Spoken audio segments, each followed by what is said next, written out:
निम्नलिखित में से कौन सा प्राणी जगत के मोलस्का संघ का एक उदाहरण है? ऑप्शन पहला है डॉल्फिन, ऑप्शन दूसरा है समुद्री घोड़ा, ऑप्शन तीसरा है राजकरकट और ऑप्शन चौथा है ऑक्टोपस। तो इसका आंसर हो जाएगा ऑक्टोपस। तो इससे संबंधित हम लोग अन्य महत्वपूर्ण बिंदुओं पर भी चर्चा करेंगे जो आपके एग्जाम के लिए अति महत्वपूर्ण है। मोलस्का आर्थ्रोपोडा के बाद अकशेरुकी जंतुओं का दूसरा सबसे बड़ा संघ है। मोलास्का परिवार के सदस्यों को मोलास्क के रूप में जाना जाता है। मोलास्क की लगभग 85,000 मौजूद प्रजातियों को मान्यता दी गई है। मोलास्क सबसे बड़ा समुद्री संघ है जिसमें सभी नामित समुद्री जीवों का लगभग 23% हिस्सा शामिल है। कई मोलस्क भी मीठे पानी और स्थलीय आवासों में रहते हैं। मोलस्क की शरीर संरचना का सबसे सार्वभौमिक विशेषता श्वास और उत्सर्जन के लिए उपयोग की जाने वाली एक महत्वपूर्ण गुहा के साथ एक मेंटल है और तंत्र का संगठन है। कई के पास एक कैल्शियम युक्त खोल होता है। कॉल लिनियस एनिमल किंगडम के जनक हैं। लिनियस के समय में प्लाटे और एनीमिया साम्राज्यों के साथ वर्गीकरण की एक दो साम्राज्य प्रणाली विकसित की गई थी जिनमें क्रमशः सभी पौधे और जानवर शामिल थे। यह प्रणाली यूकेरियोट्स और प्रोकैरियोट्स एक कोश की और बहुकोश की जीवों और प्रकाश संश्लेषक मानी हरी शैवाल और गैर प्रकाश संश्लेषक मानी कवक जीवों के बीच अंतर नहीं करती थीं। R.H. विटकेयर ने 1969 में एक 5 किंगडम वर्गीकरण का प्रस्ताव रखा। उनके द्वारा परिभाषित राज्य मोनेरा, प्रोटिस्टा, फंगी, प्लांटे और एनीमिया थे। उनके द्वारा उपयोग किए गए वर्गीकरण में मुख्य मानदंडों में कोश का संरचना, थैलस संगठन, पोषण का तरीका, प्रजनन और फाइलोजेनेटिक संबंध शामिल हैं। नंबर दूसरा है निम्नलिखित में से किस बंदरगाह को डायमंड हार्बर के नाम से जाना जाता है? ऑप्शन पहला है मंगलोर, ऑप्शन दूसरा है पोर्ट ब्लेयर, ऑप्शन तीसरा है कोच्चि और ऑप्शन चौथा है कोलकाता। तो यहाँ पे आंसर हो जाएगा ऑप्शन नंबर चौथा कोलकाता। तो डायमंड हार्बर पश्चिम बंगाल में एक शहर और 24वें दक्षिण परगना जिले का एक नगर पालिका है। यह हुगली नदी के पूर्वी तट पर स्थित है। भारत के महत्वपूर्ण समुद्री बंदरगाह पे हम लोग चर्चा करेंगे जो हमारे एग्जाम में काफ़ी बार पूछे जा रहे हैं और SSC MTS के लिए अति महत्वपूर्ण है। चेन्नई बंदरगाह यह एक कृत्रिम बंदरगाह है और भारत का दूसरा सबसे व्यस्त बंदरगाह भी है। कोच्चि बंदरगाह यह वेम्बनाड झील केरल में स्थित है और मसाले और लवण के निर्यात के लिए महत्वपूर्ण है। एनोर सीपोर्ट यह तमिलनाडु में स्थित है। यह भारत का पहला कॉर्पोरेट बंदरगाह है। हल्दिया बंदरगाह यह एक नदी का बंदरगाह है जो पश्चिम बंगाल में हुगली नदी पर स्थित है। इसे डायमंड हार्बर के नाम से भी जाना जाता है। पारादीप बंदरगाह यह उड़ीसा में स्थित एक प्राकृतिक बंदरगाह है। यह लोहे और एल्यूमिनियम के निर्यात से संबंधित है। नंबर तीसरा है निम्नलिखित में से किसने ग्रीष्मकालीन ओलंपिक 2020 जो 2021 में खेला गया में कांस्य पदक जीता था? ऑप्शन पहला है PV सिंधु, ऑप्शन दूसरा है नीरज चोपड़ा, ऑप्शन तीसरा है मीराबाई चानू और ऑप्शन चौथा है रवि दहिया। तो इसका आंसर हो जाएगा ऑप्शन नंबर पहला PV सिंधु। तो हम यहाँ पर इस ओलंपिक से संबंधित अन्य बिंदुओं पर भी चर्चा करेंगे। तो टोक्यो ओलंपिक 2021 में भारत के बारे में हम लोग चर्चा करेंगे। तो ग्रीष्मकालीन ओलंपिक टोक्यो 2021 का अंतर्राष्ट्रीय आयोजन 23 जुलाई से 8 अगस्त 2021 तक निर्धारित है। मूल रूप से यह जुलाई से अगस्त 2020 तक निर्धारित किया गया था, लेकिन दुनिया के कई देशों में तेजी से फैल रही कोविड-19 महामारी के प्रभाव से इसको स्थगित कर दिया गया था। अब हम बात करेंगे कि वो भारतीय जिन्होंने इसमें पदक तालिका में अपना स्थान बनाया उस पर चर्चा करेंगे। तो पहले चर्चा करते हैं मीराबाई चानू के बारे में। तो मीराबाई चानू ने 49 किलोग्राम वर्ग के देश का पहला भारोत्तोलन रजत पदक जीतकर टोक्यो ओलंपिक में भारत की एक शानदार शुरुआत दी। मीराबाई चानू ने 26 जुलाई 2021 को भारत के लिए इतिहास रच दिया जब वह टोक्यो ओलंपिक में 49 किलोग्राम भारोत्तोलन वर्ग में रजत पदक जीतने वाली पहली भारोत्तोलन बनी। बात करते हैं कि चानू ने 2000 में सिडनी ओलंपिक में कर्णम मल्लेश्वरी के कांस्य पदक से बेहतर प्रदर्शन करने के लिए कुल 202 किलोग्राम कहने मतलब क्या 87 प्लस 115 किलोग्राम का भार उठाया था। अब बात करते हैं रवि कुमार दहिया के बारे में। तो रवि कुमार 2 बार के गत विश्व चैंपियन रूस के जावुर उक्तुए से 57 किलोग्राम फाइनल हारने के बाद ओलंपिक रजत पदक जीतने वाले दूसरे भारतीय पहलवान बन गए हैं। यह टोक्यो ओलंपिक में भारत का दूसरा रजत और कुल मिलाकर 5वां पदक है। ओलंपिक में जीतने वाले रवि चौथे भारतीय पुरुष पहलवान हैं और कुल मिलाकर 5वें स्थान पर हैं। उनकी पदक कुश्ती में ओलंपिक में भारत का लिए एक लगातार चौथा पदक भी है। रवि कुमार महान सुशील कुमार के साथ ओलंपिक रजत जीतने वाले दूसरे भारतीय पहलवान बन गए हैं। हम लोग बात करेंगे कि यहाँ पर कुल कितने अवार्ड जीते गए जो आपके एग्जाम में पूछे गए हैं। तो भाला फेंक में अवार्ड मिला था नीरज चोपड़ा को और उनको स्वर्ण पदक से नवाजा गया था। कुश्ती के 57 किलोग्राम की बेल्ट में रवि कुमार दहिया को रजत पदक मिला और भारोत्तोलन में 49 किलोग्राम महिला ग्रुप में मीराबाई चानू को रजत पदक मिला था। महिला एकल बैडमिंटन में पीवी सिंधु को कांस्य पदक मिला।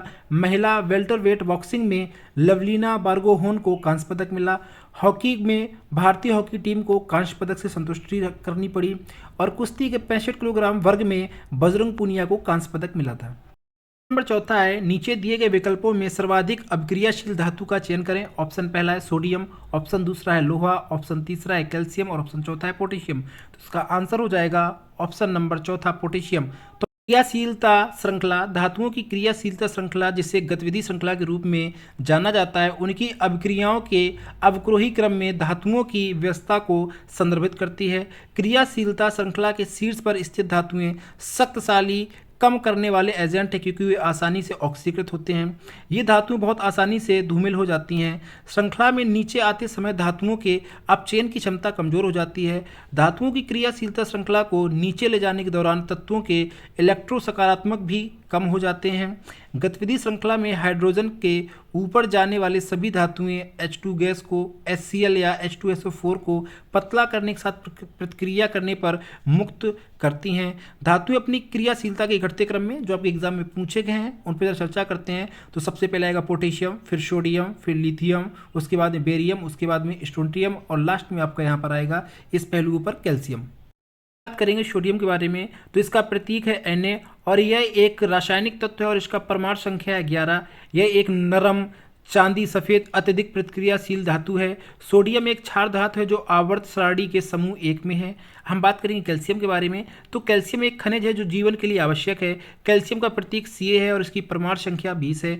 हड्डियों के निर्माण और उन्हें स्वस्थ रखने के अलावा कैल्शियम हमारे रक्त का थक्का बनाने के लिए, हमारी मांसपेशियों को अनुबंधित करने के लिए और हमारे हृदय स्पंदन के लिए भी आवश्यक है। हमारे शरीर में लगभग 99% कैल्शियम हमारी हड्डियों और दांतों में होता है। हर दिन हम अपनी त्वचा, नाखून, बाल, पसीना, मूत्र और मल के माध्यम से कैल्शियम को खोते हैं। हमारा शरीर अपने स्वयं के कैल्शियम का उत्पादन नहीं कर सकता है। अब हम बात करेंगे लोहा के बारे में तो लोहा एक रासायनिक तत्व है जिसका प्रतीक Fe है और इसकी परमाणु संख्या 26 है। यह एक धातु है जो पहले संक्रमण श्रृंखला और आवधिक तालिका के समूह 8 से संबंधित है। यह द्रव्यमान से पृथ्वी के सबसे आम तत्व ऑक्सीजन से ठीक पहले 32.1% और 30.1% क्रमशः है। पृथ्वी के बाहरी और आंतरिक कोर का बहुत बड़ा हिस्सा लोहा से संबंधित है। यह भूपट्टी में चौथा सबसे आम।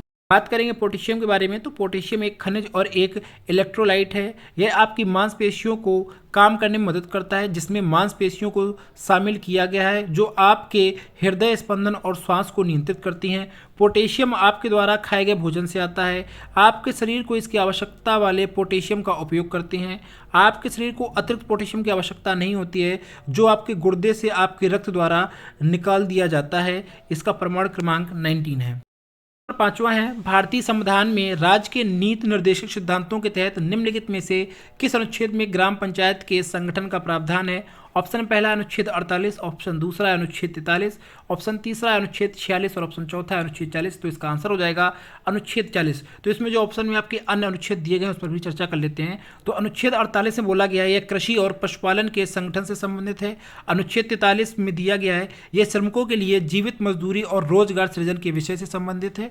अनुच्छेद 46 में बोला गया है यह अनुसूचित जातियों, अनुसूचित जनजातियों और अन्य कमजोर वर्गों के शैक्षिक और आर्थिक हितों को बढ़ावा देने से संबंधित है। संविधान का भाग 4 अनुच्छेद 36 से लेकर 51 तक है। भारतीय संविधान के भाग 4 के कुछ महत्वपूर्ण अनुच्छेद हैं जिसमें अनुच्छेद 37 में बोला गया है डीपीएसपी का आवेदन और अनुच्छेद 40 में बोला गया है एक ग्राम पंचायत का गठन। आर्टिकल 41 में बोला गया है काम करने का, शिक्षा के लिए और कुछ मामलों में सार्वजनिक सहायता के लिए अधिकार।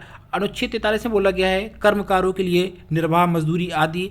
अनुच्छेद 45 में बोला गया है बच्चों के लिए निःशुल्क और अनिवार्य शिक्षा का प्रावधान। क्वेश्चन नंबर 6वां है आईसीसी क्रिकेट विश्व कप 2011 में इनमें से किस पशु को आधिकारिक शुभंकर बनाया गया था? ऑप्शन पहला है हाथी, ऑप्शन दूसरा है बाघ, ऑप्शन तीसरा है शेर और ऑप्शन चौथा है घोड़ा। तो इसका आंसर हो जाएगा ऑप्शन नंबर पहला हाथी। तो हम लोग यहाँ पर आईसीसी वर्ल्ड कप 2011 के बारे में भी बात कर लेते हैं। तो इसका आयोजन 19 फरवरी से 2 अप्रैल 2011 तक हुआ। इसका प्रशासक था आईसीसी, जिसे हम लोग कहते हैं अंतर्राष्ट्रीय क्रिकेट परिषद। इसके क्रिकेट का प्रारूप था वनडे इंटरनेशनल, मतलब एक दिवसीय अंतर्राष्ट्रीय गेम था ये। इसका टूर्नामेंट प्रारूप था राउंड रॉबिन और नॉकआउट। मेजबान थे भारत, बांग्लादेश और श्रीलंका। इसका चैंपियनशिप रहा भारत और इसका रनर अप रहा Sri Lanka. Player of the series award दिया गया था भारत के युवराज सिंह को और सबसे ज़्यादा रन बनाने के लिए ये अवार्ड मिला था श्रीलंका के तिलक रत्ने दिलशान को, जिन्होंने 500 रन बनाए थे। सबसे ज़्यादा विकेट लेने का अवार्ड मिला था पाकिस्तान के शाहिद अफरीदी को, उन्होंने 21 विकेट लिए थे। और भारत के जहीर खान ने भी इसमें 21 विकेट लिए थे। क्वेश्चन नंबर 7वां है राष्ट्रीय भारतीय शास्त्रीय नृत्य संस्थान की ओर से अभिनंदन सरोज राष्ट्रीय पुरस्कार 2021 किसे दिया गया था? ऑप्शन पहला है छाया कुमार, ऑप्शन दूसरा है शोभना नारायण, ऑप्शन तीसरा है अर्पणा सीतासन और ऑप्शन चौथा है प्रभुदेवा। तो इसका आंसर हो जाएगा अर्पणा सीतासन को। तो यहाँ पे हम लोग कुछ अन्य बिंदु पर भी चर्चा करेंगे जो एग्जाम में पूछे गए हैं या पूछे जा सकते हैं। तो अर्पणा साथीसन एक कुचिपुड़ी और भरतनाट्यम नृत्यांगना, कोरियोग्राफर और शिक्षिका हैं। वह भारत के कई शास्त्रीय नृत्य रूपों के माध्यम से नवीन विचारों को प्रस्तुत करने में रचनात्मक का उपयोग करने की क्षमता के लिए विश्व स्तर पर प्रसिद्ध हैं। उन्हें नवंबर 2021 में शास्त्रीय नृत्य में उनके योगदान के लिए अभिनंदन सरोजा पुरस्कार से सम्मानित किया। गायकों के चयन पैनल में डॉक्टर स्वाति दंतकर, श्री नरेंद्र कुमार, श्रीमती सुकन्या महादेवन और श्रीमती अपर्णा रमेश जैसे प्रसिद्ध नर्तक शामिल थे। अभिनंदन सरोज पुरस्कार के बारे में जरा बात करते हैं। यह प्रख्यात नर्तकों को उनकी नृत्य कला प्रदर्शन और भारत के पारंपरिक शास्त्रीय नृत्यों के रूप के संरक्षण में योगदान के लिए दिया जाने वाला एक राष्ट्रीय पुरस्कार है। यह राष्ट्रीय भारतीय शास्त्रीय नृत्य संस्थान द्वारा दिया जाता है। यह पुरस्कार सरोज वैद्यनाथन के जन्मदिन पर शुरू किया गया था। अमाला अक्विनेनी एक अभिनेत्री और पशु अधिकार कार्यकर्ता हैं। बात करते हैं जरा स्वाति दैतांतर के बारे में, तो वह 2 दशक से भरतनाट्यम से जुड़ी हुई हैं। 1990 के दशक की शुरुआत से वह पूरे देश के साथ साथ विदेश में भी एकल प्रदर्शनी देती रही हैं। बात करते हैं कुछ विशेष नृत्य और उनकी संबंधित लोग। तो भरतनाट्यम से संबंधित हैं रुक्मिणी देवी, अरुंधले, तंजोर, बाला सरस्वती। कुचिपुड़ी से संबंधित हैं वेम्पति, चिन्ना सत्यम और यामिनी कृष्णमूर्ति। मोहिनीअट्टम से संबंधित हैं कमल मंडलम, कल्याण कुट्टी अम्मा और मृडलानी साराभाई।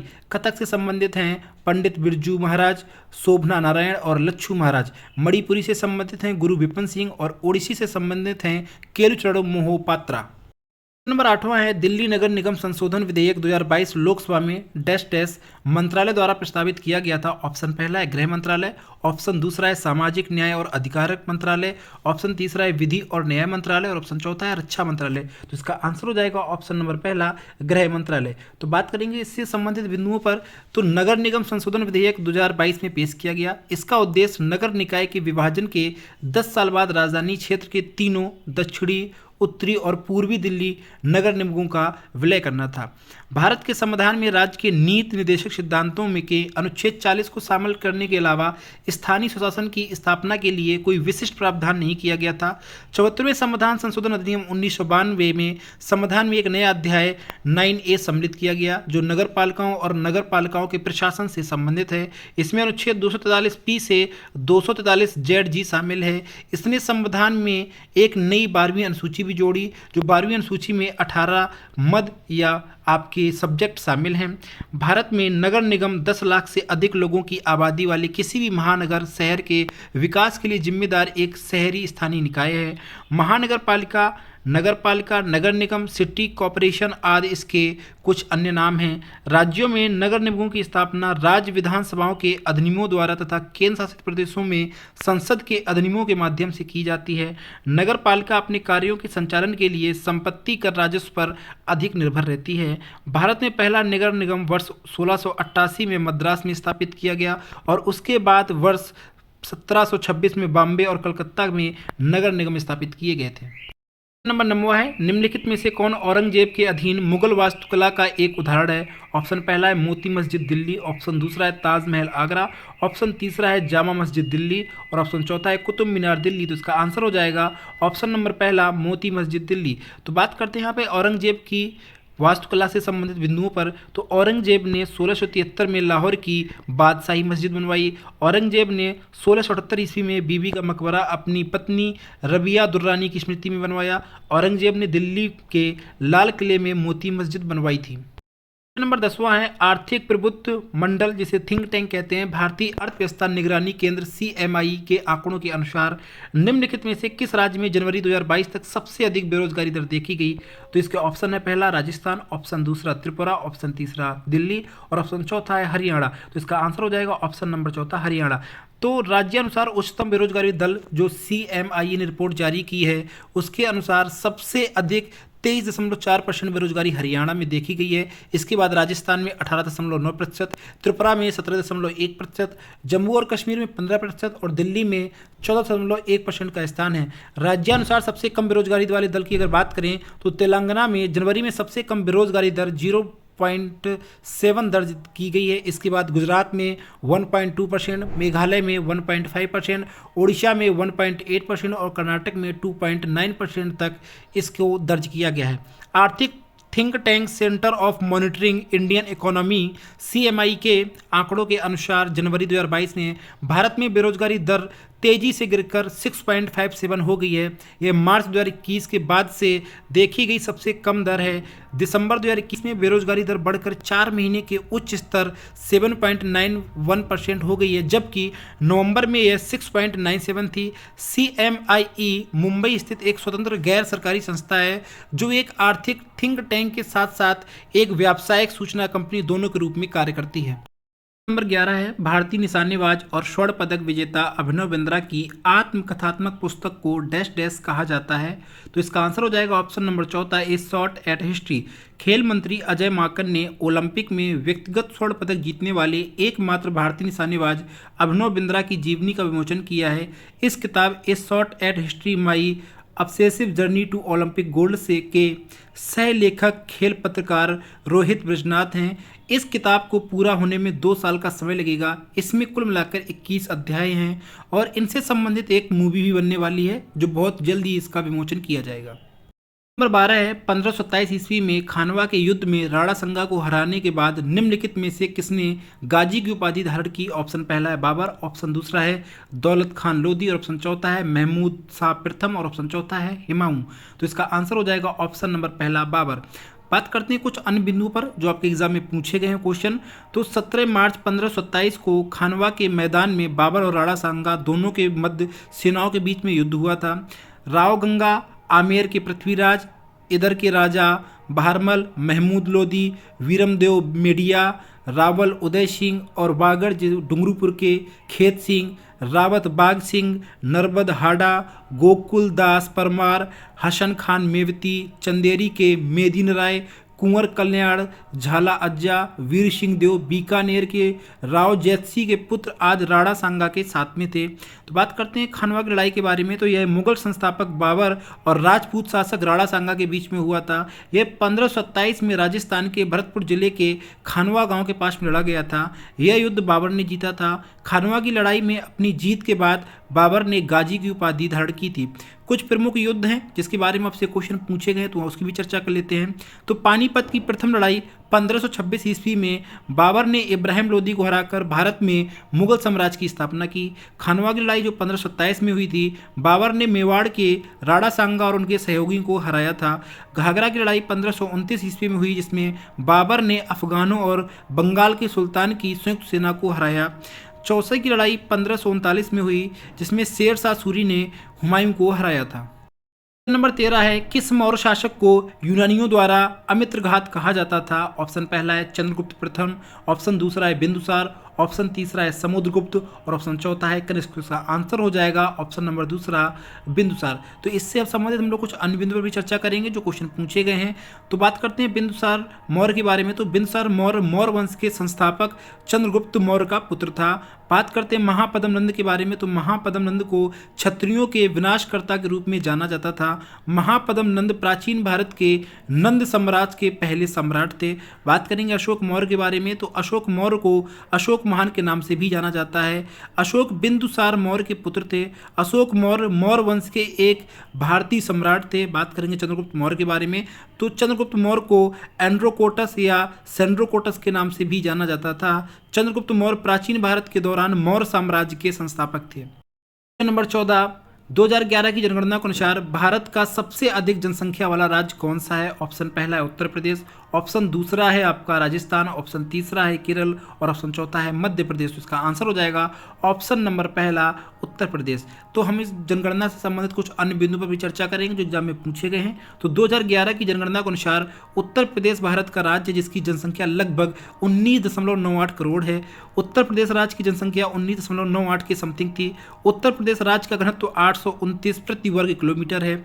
यह भारत में सबसे अधिक आबादी वाले राज्य में पहले स्थान पर है। 2011 की जनगणना के विवरण के अनुसार महाराष्ट्र की जनसंख्या 11.24 करोड़ जो 2001 की जनगणना में 9.69 करोड़ के आंकड़े से अधिक है।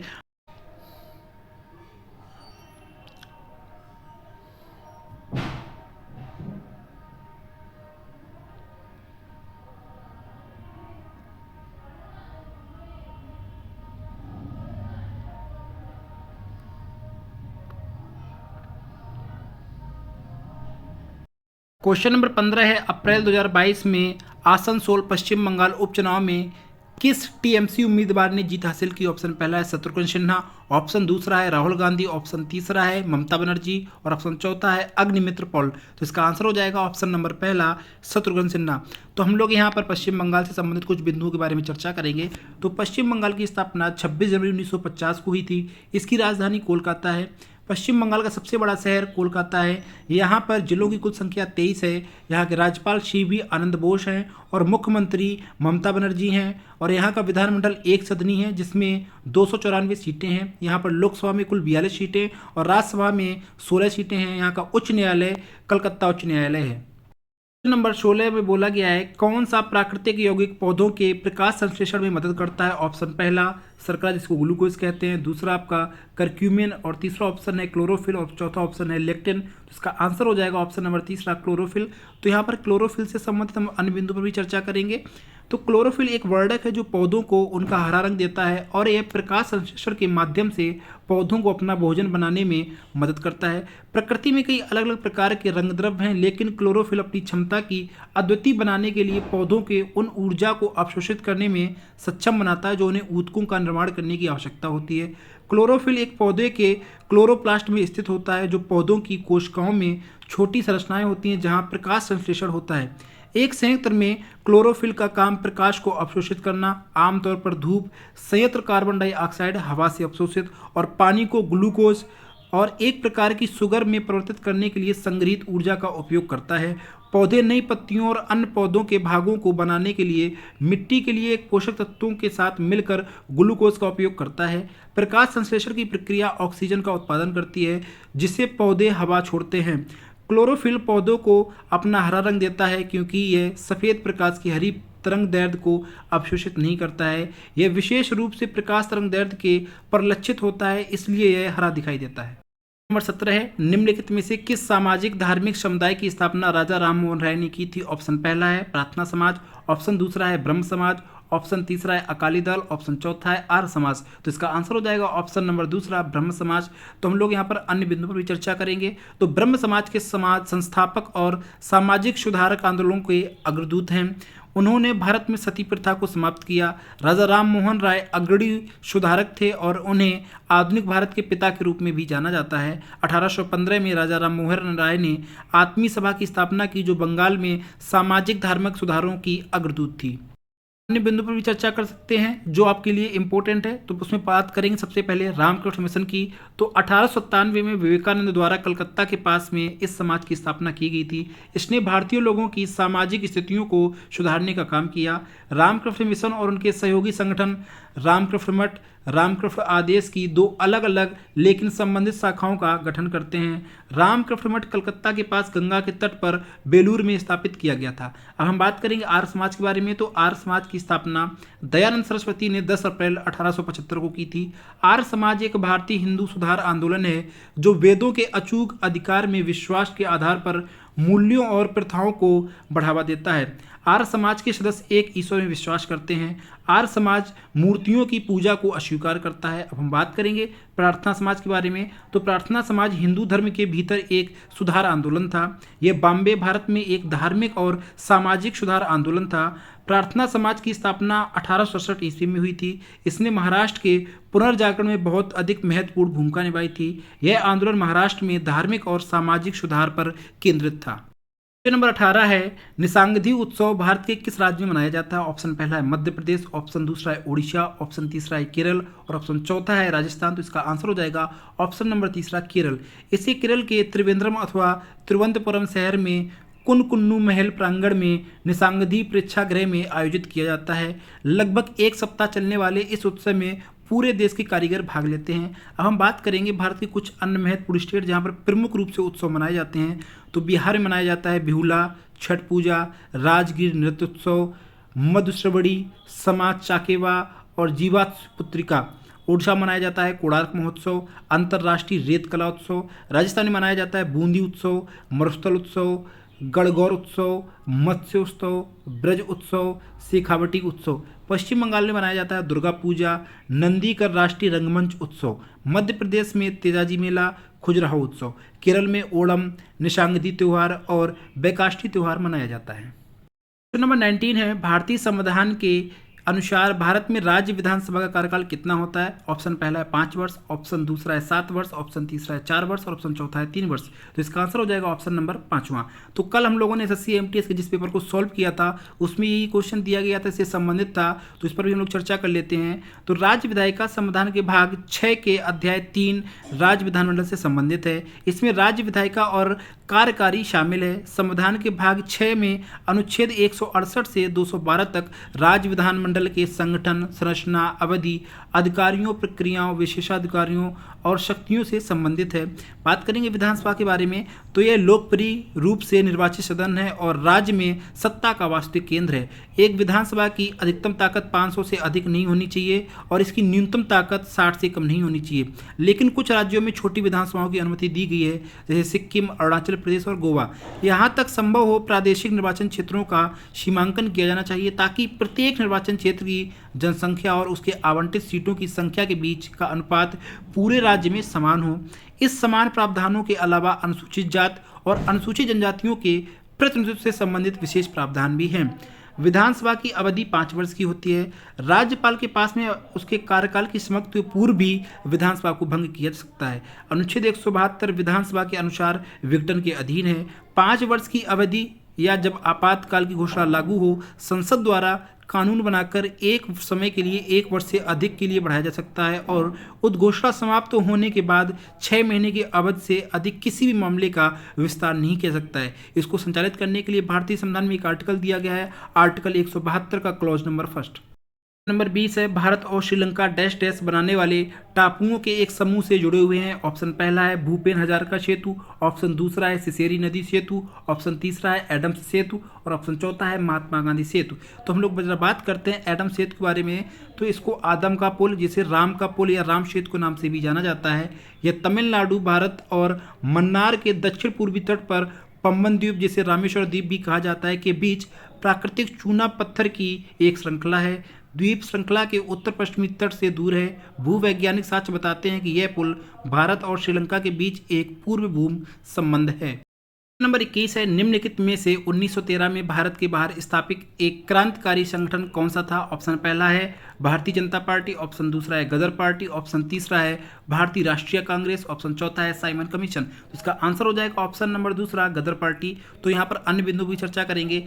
गदर पार्टी की संस्थापक अध्यक्ष सोहन सिंह भकना थे। पार्टी ने एक सशस्त्र संघर्ष का उपयोग करके औपनिवेशिक महाशक्ति से मुक्त पाने और उपमहाद्वीप पर एक राष्ट्रीय लोकतंत्र सरकार स्थापित करने का लक्ष्य रखा था।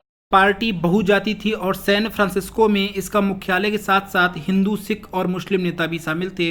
गदर पार्टी एक भारतीय क्रांतिकारी संगठन था जिसका उद्देश्य भारत को ब्रिटिश शासन से मुक्त कराने का था। पार्टी का गठन संयुक्त राज्य अमेरिका में 1913 में प्रवासी भारतीयों, ज़्यादातर पंजाबियों द्वारा किया गया था। हालांकि पार्टी में भारत के सभी हिस्से के भारतीय भी शामिल थे। हालांकि नवंबर 1913 में सैन फ्रांसिस्को में अपने मुख्यालय युंगातुर आश्रम में गदर पत्रिका शुरू करने के बाद इसे गदर पार्टी के रूप में जाने जाने लगा। पार्टी ने 1857 में स्वतंत्रता से पहले युद्ध के साथ जानबूझकर अपनी पहचान बनाने के लिए अपना नाम गदर रखा, जिसे अंग्रेजों ने गदर विद्रोह करार दिया। गदर आंदोलन एक धर्मनिरपेक्ष लोकतांत्रिक आंदोलन था, जिसकी परंपरा को बाद में भगत सिंह ने समाजवादी विचारधारा के साथ में जोड़ा। पार्टी को भविष्य के भारतीय क्रांतिकारी आंदोलन की नींव रखने के लिए जाना जाता है। स्वतंत्रता के लिए एक कदम के रूप में कार्य किया जाता है। करतार सिंह सराथा और भारतीय क्रांतिकारी थे। गदर पार्टी के सदस्य बनने पर वह 15 साल के थे। 14 अक्टूबर 1884 को यूएसए में गदर पार्टी की स्थापना करने वाले क्रांतिकारी लाला हरदयाल का जन्म दिल्ली में हुआ था। पृथ्वी सिंह आज़ाद एक भारतीय स्वतंत्रता कार्यकर्ता, क्रांतिकारी और गदर पार्टी के संस्थापक सदस्यों में से एक थे।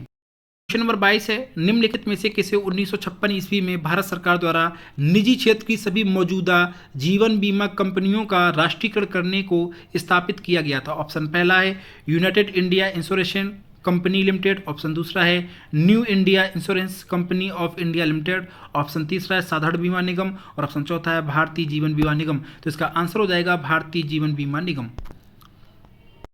23 है, प्रसिद्ध गीत ए मेरे वतन के लोगों मूल रूप से डैश डैश द्वारा गाया गया था? ऑप्शन पहला है श्रेया घोषाल, ऑप्शन दूसरा है आशा भोसले, ऑप्शन तीसरा है अरिजीत सिंह और ऑप्शन चौथा है लता मंगेशकर। तो इसका आंसर हो जाएगा ऑप्शन नंबर चौथा लता मंगेशकर। ए मेरे वतन के लोगों एक हिंदी देशभक्त गीत है जिसे कवि प्रदीप ने लिखा था और जिसे सी रामचंद्र ने संगीत दिया। यह गीत 1962 के चीनी आक्रमण के समय मारे गए भारतीय सैनिकों को समर्पित था। नंबर 24 में बोला गया है, मोना एक ऐसे महासागर के बारे में लिखती है जो उत्तर अमेरिका के यूरोप से अलग करता है। इस महासागर का क्या नाम है? ऑप्शन पहला है अटलांटिक महासागर, ऑप्शन दूसरा है हिंद महासागर, ऑप्शन तीसरा है प्रशांत महासागर और ऑप्शन चौथा है आर्कटिक महासागर। तो इसका आंसर हो जाएगा अटलांटिक महासागर। तो हम लोग कुछ महासागरों के बारे में भी बात करते हैं प्रशांत महासागर। तो प्रशांत महासागर पृथ्वी के 5 महासागरीय विभाजनों में सबसे विशाल और गहरा है। प्रशांत महासागर खारे पानी का एक समूह है जो दक्षिण में अंटार्कटिका क्षेत्र से उत्तर में आर्कटिक तक फैला हुआ है और पश्चिम में एशिया और ऑस्ट्रेलिया के महाद्वीपों और पूर्व में उत्तरी अमेरिका और दक्षिण अमेरिका के बीच में स्थित है। मेरियाना ट्रेंच पश्चिमी उत्तरी प्रशांत महासागर में पृथ्वी का सबसे गहराई पर स्थित बिंदु है। रिंग ऑफ फायर प्रशांत महासागर के अधिकांश रिम के आसपास क्षेत्र है। यहाँ कई ज्वालामुखी विस्फोट और भूकंप आते रहते हैं। अब बात करते हैं अटलांटिक महासागर के बारे में। तो अटलांटिक महासागर दुनिया के 5 महासागरों में दूसरा सबसे बड़ा महासागर है। इसका क्षेत्रफल है 106,460,000 किलोमीटर स्क्वायर। प्यूर्टो रिको द्वीप के उत्तर में प्यूर्टो रिको ट्रेंच में 27,493 फीट की अधिकतम ऊंचाई पर स्थित है। आर्कटिक महासागर के बारे में बात करते हैं तो आर्कटिक महासागर दुनिया के 5 प्रमुख महासागरों में से सबसे छोटा और उथला है। आर्कटिक महासागर लगभग उत्तरी ध्रुव पर केंद्रित है। महासागर लगभग पूरी तरह से उत्तरी अमेरिका, यूरेशिया और ग्रीनलैंड के भूभागों से घिरा हुआ है। नंबर 25 है, पंथी नृत्य शैली का संबंध भारत के किस राज्य से? ऑप्शन पहला है छत्तीसगढ़, ऑप्शन दूसरा है महाराष्ट्र, ऑप्शन तीसरा है पंजाब और ऑप्शन चौथा है केरल। तो इसका आंसर हो जाएगा ऑप्शन नंबर पहला छत्तीसगढ़। अब हम लोग कुछ अन्य बिंदुओं पर चर्चा करते हैं। तो पंथी छत्तीसगढ़ में महत्वपूर्ण नृत्य रूपों में से एक छत्तीसगढ़ का लोक नृत्य है। यह मुख्य रूप से छत्तीसगढ़ के सतनामी समुदाय द्वारा किया जाता है। सैला नृत्य, कर्मा, सुआ नाच और गेंदी छत्तीसगढ़ के महत्वपूर्ण अन्य लोक नृत्य हैं। हम लोग बात करेंगे भारत के कुछ अन्य महत्वपूर्ण लोक नृत्य और उनसे संबंधित राज्य। तो बात करते हैं सबसे पहले आपका आंध्र प्रदेश के कुछ आपके लोक नृत्य हैं। कुचिपुड़ी, विलासनी नाट्यम, आंध्र नाट्यम, भामाकल्पम, वीरनाट्यम, दप्पू, टप्पेता गुल्लू, लंबाडी, डिमसा, कोलट्टम, बुट्टा और बोमलू।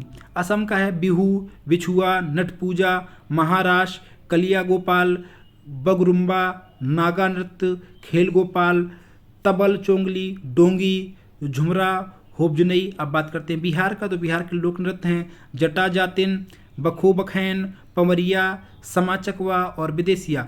गुजरात के लोक नृत्य हैं गरबा, डांडिया रास, टिप्पनी जुरियनु।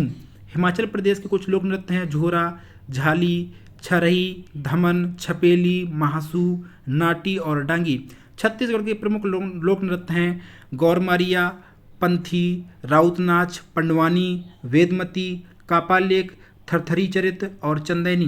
झारखंड के प्रमुख लोक नृत्य हैं अलकप, कर्मकुंडा, अग्नि, झूमर, जननी झूमर, मर्दाना झूमर, पाइका, फगुआ, हंटा नृत्य, मुंडरी नृत्य, सरहुल, बाराब, झिटका, डंगा, ढोमकच, घोड़ा नाच।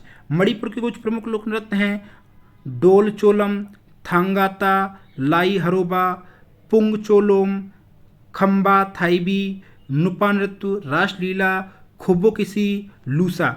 मध्य प्रदेश के प्रमुख लोक नृत्य हैं जवारा, मटकी, आड़ा, खड़ा नच, फूलपति, गृड़ा नृत्य, सोलालार की, सेल भेदनी, माच आदि।